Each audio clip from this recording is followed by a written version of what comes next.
For the VCR fans, I have a Sony SLV757. This is one of the first VHS machines that Sony made, VHS Hi-Fi. The first two models that they introduced was the SLV555 and the SLV757.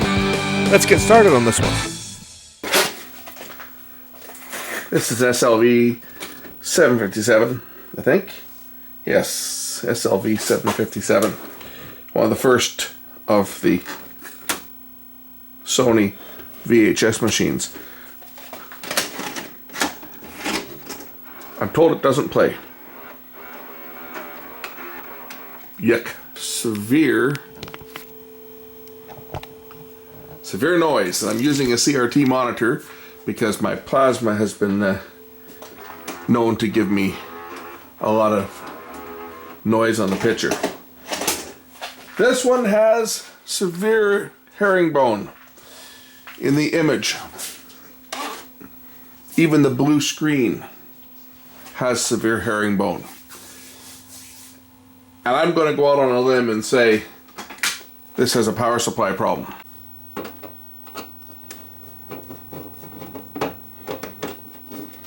I actually fixed this machine many years ago. I did the blue gear repair on this, but it wasn't one that was filmed. It was that was filmed before I started, or that was repaired before I started filming them.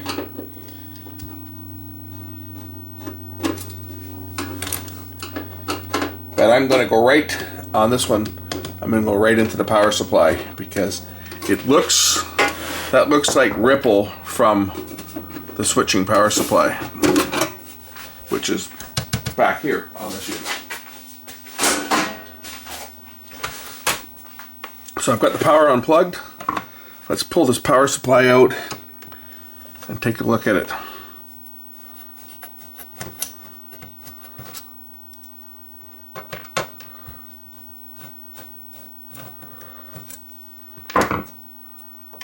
Just checking to make sure all the other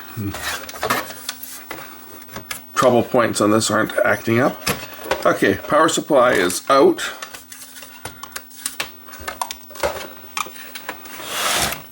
Let's crack it open and take a look inside it. Yummy. Get my ESR meter out and we'll measure some of the capacitors in the secondary, because it's going to be, I'm thinking one of these ones has gone bad. Maybe more than one has gone bad. Well, looking at this board, it looks like this has been worked on before. I know I changed the gear in the unit itself. I'm thinking maybe this cap is bad, but it looks like the original glue is still in place. So that one doesn't look like it's been changed. It's still got the glue on there from the factory. But let's just measure. Certainly there's been some solder work done on this thing at some point. We'll just zero out the meter.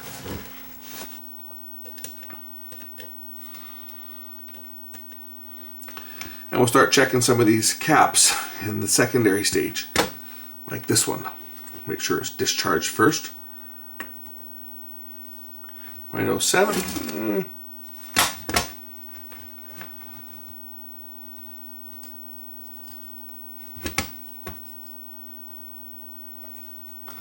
9.9, that looks to be a little bit on the high side. What is it? This one here I want to check. 0.07, that's okay. This one back here. Oh yes, that one is open. That one is completely open. Definitely bad. Let's pop this cap out. See if we can do this by changing one part.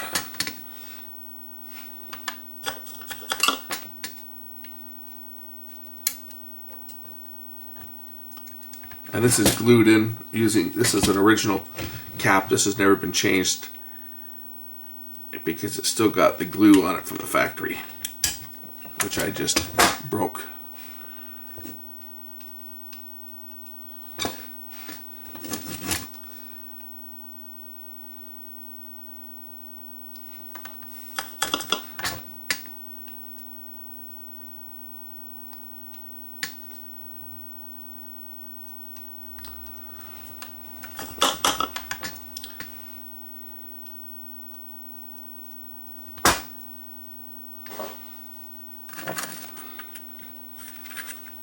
I'm doing this as a real-time repair, so the camera is going to run constantly while I'm working on this, so you can see how quick it was to actually find the problem on this unit and fix it. So I'll keep the camera rolling for all the entire time I'm working on this unit.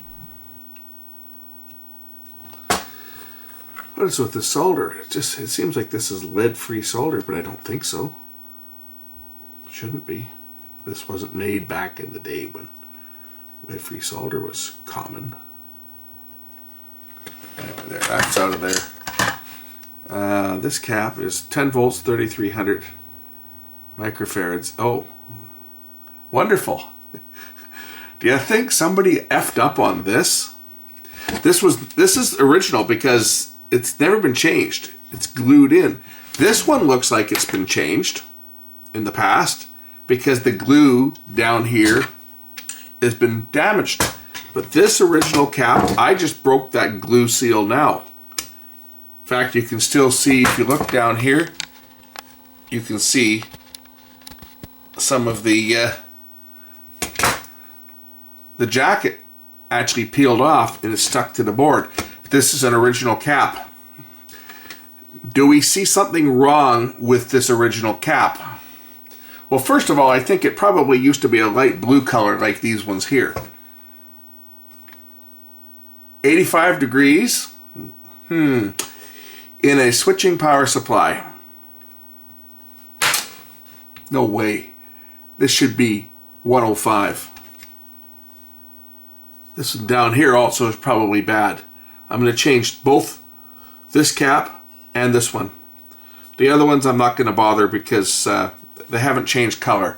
But this one here is blue as well, and it is going. And that red cap, that's obviously a low ESR cap. That one's okay. But that one's been changed. That looks like a Panasonic cap that's in there. Someone's changed that out at one point. It looks like a Panasonic cap. Can't tell from here, but it's the dark blue. But let me get this other one out of here. We're going to change both of these two because I think this one's bad as well. Somebody's definitely worked on this, so I can see that there's been solder work done on this. And this one's glued in as well. No, maybe not. That's another 85 degree, 100 microfarad, 50 volt. We'll change both of those out and see whether that solves the problem on this VCR.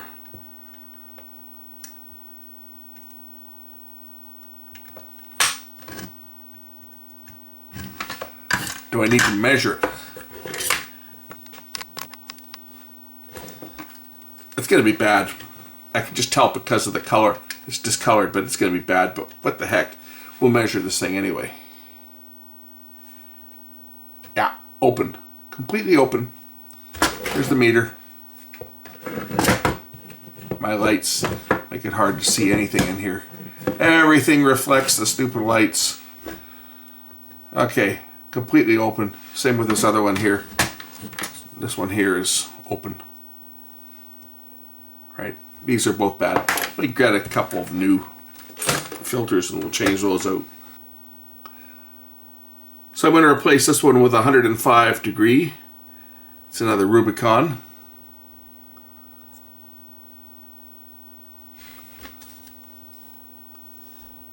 Brand new one.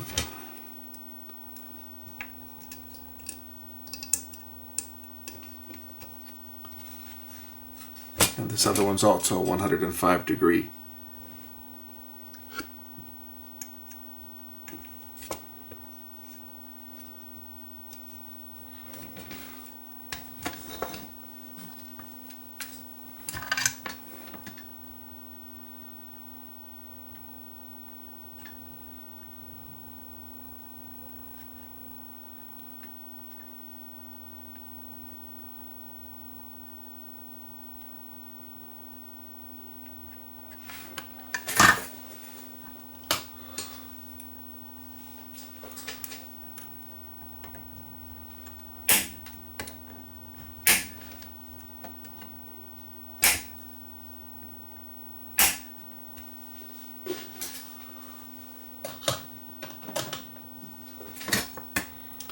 I'm going to put this back together because I'm pretty confident that what I've just done is going to make this thing work. It's going to make this thing work like new.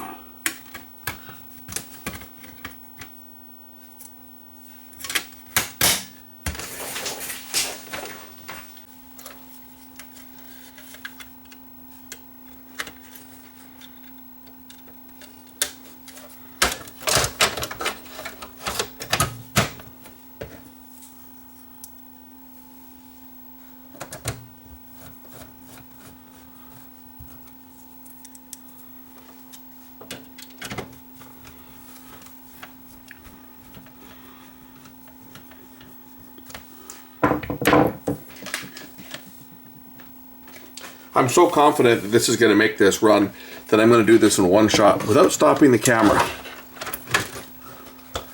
So if we see a bunch of smoke come up here, then we'll know that I fucked up.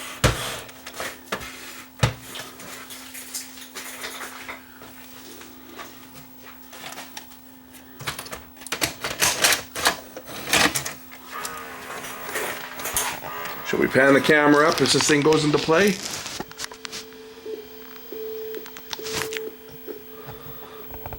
Auto tracking. We'll track the tape up there.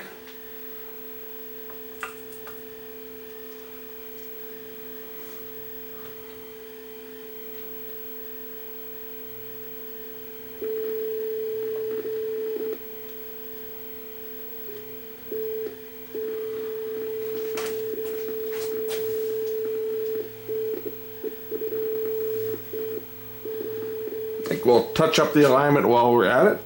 Sounds like it's drifting in and out of hi-fi there, so let's put the scope on it. We'll check the alignment.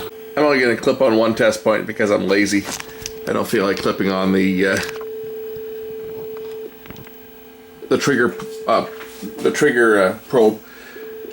So it will drift a bit, but hey, it's just my exit point here. My exit guide is down a little bit, so we'll just tweak the exit side guide ever so slightly.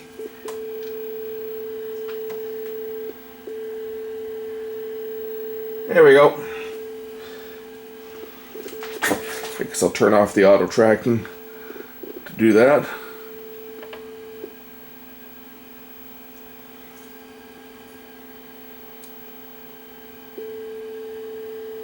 Yeah, always turn off your auto tracking before you tweak, right?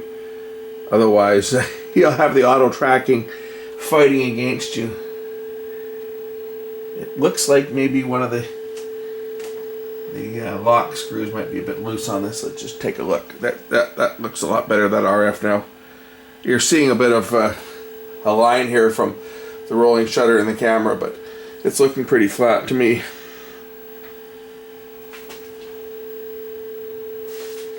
I'm just going to tighten down the lock screw on the back here for the guide. It's a little hex key down here that locks these guides so that they're not loose. Tighten that up a little bit. There we go. That'll stop this thing from turning. Okay, this one's ready to go.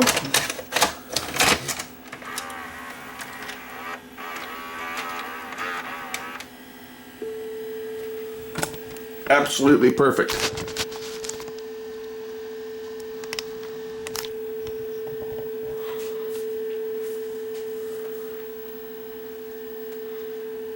Absolutely perfect. So that's it.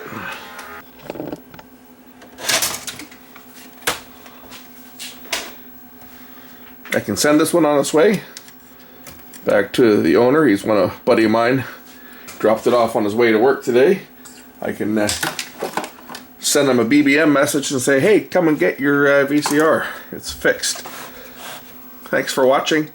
We'll catch you again in the next one. I don't need to do anything else on this. I don't need to clean it or anything. The guy that owns it, he knows how to clean it, so if it needs to get cleaned, he's using it to archive some of his old tapes and everything else. Like the grease is good on here. I did this not that long ago. I probably did this 5 years ago. Didn't do anything to the power supply, but I think I changed this gear here that was broken, and the blue gear that goes underneath here. I changed it. This was done just before I started shooting videos, and I was kind of kicking myself because this would have been the first on camera. Had I shot it, this would have been the first on camera blue gear replacement on this mechanism. You guys have seen that done several times since then because I've done several of them, but this would have been the first one. Had I bothered to film it, this would have been the first one that I would have done on camera because it was about 5 years ago, just before I started actually recording repairs. So at that time, you can see the new grease that I put on here. I greased this. I greased the cam and the pinch roller. This has got the old style bearing cap. The newer one, this was made out of aluminum instead of copper. So this is the old style bearing that had a tendency to bend on the old ones, but Can't get them anymore. But that was a mod that Sony came out with to fix that problem.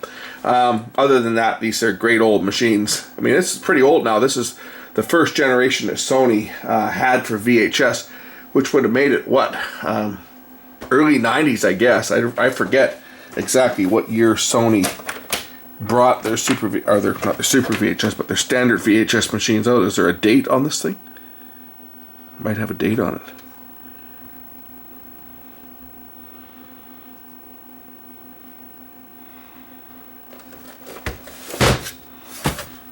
I don't see a date on this thing, but I forget exactly what year it was, but it was, I would say, early 90s. The SLV555 and the SLV757. And this was number 4606 off the assembly line.